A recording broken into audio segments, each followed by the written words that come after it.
সহকর্মী আজহার লিমন। লিমন, মামলার বাকি আসামিদের গ্রেপ্তার নিয়ে পুলিশ কি বলছে এবং ঘটনাস্থলের সার্বিক পরিস্থিতি আপনি কি দেখছেন জানাবেন।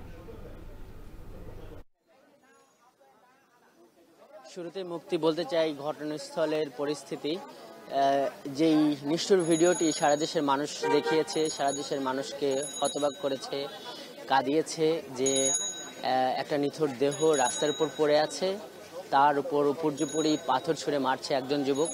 সে যখন ক্ষান্ত হলো তখন আরেকজন যুবক সেই পাথরটি কুড়িয়ে আবার তার শরীরে মারছে এবং সবশেষ আরেকজন যুবক সেই পাথরটি দিয়ে তার মাথা থেতলে দিচ্ছে।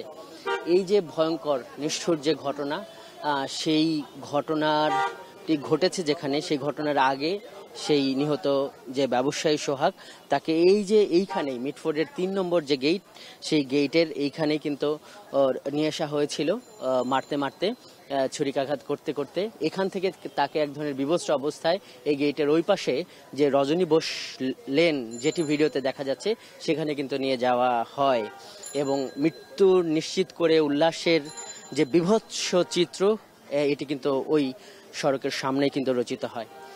আমরা এখন এখানে যেটি দেখছি সেটি হলো যে এই ঘটনার পর কিন্তু আমরা কোনো মানুষকে কিন্তু দেখিনি যে সেটির প্রতিবাদ করতে, ভয়ে প্রতিবাদ করেনি কেউ, কারণ তারা একটি রাজনৈতিক দলের সাথে সম্পৃক্ত, তারা বড় রাজনৈতিক নেতা ছিল। কিন্তু এখন এখানকার মানুষের মধ্যে মিশ্র আমরা প্রতিক্রিয়া দেখছি। এইখানে যে ভিড়টি দেখছেন, এখানকার নানা ভুক্তভোগী মানুষেরা, গণমাধ্যম কর্মীরাও এখানে আছে, তাদের কাছে এসে তাদের আর্জি জানাচ্ছেন, নালিশ করছেন এবং এখানের যে চাঁদাবাজি, যে সন্ত্রাসবাদী দখলবাজির যে চিত্রটা আছে, তারা কিন্তু এই অভিযোগগুলো এই গণমাধ্যম কর্মীদের কাছে তুলে ধরছেন। এবং এর বিপরীত চিত্রও আছে, যারা ওই ঘটনা, ওই সড়কের আশপাশের যে ব্যবসায়ীরা যারা আছে, তারা কিন্তু এখনো মানে ভয়ের যে ট্রমা, সেটি থেকে বের হতে পারেননি। কারণ আমরা যখন তাদের কাছে তাদের কথা নিতে চাচ্ছিলাম, তারা কিন্তু তখনও কিন্তু কথা বলছিলেন না। র্যাব, তারপরে পুলিশ, এই সমস্ত, যেহেতু এটা ক্রাইম সিন, এখানে তারা বারবার আসছে, এই জায়গাটাকে দেখছে। এই যে পাথরখণ্ড, সেটি এখন এখানে আছে, মানুষেরাও সেই নির্মমতার সাক্ষীটা দেখছে। আর এই মামলার যে তদন্ত কর্মকর্তা নাসিরউদ্দিন, উনি এই কোতোয়ালি থানার ওসি তদন্ত, ওনার সাথে আমার যোগাযোগ হচ্ছে, সকালেও আমরা কথা বলেছি।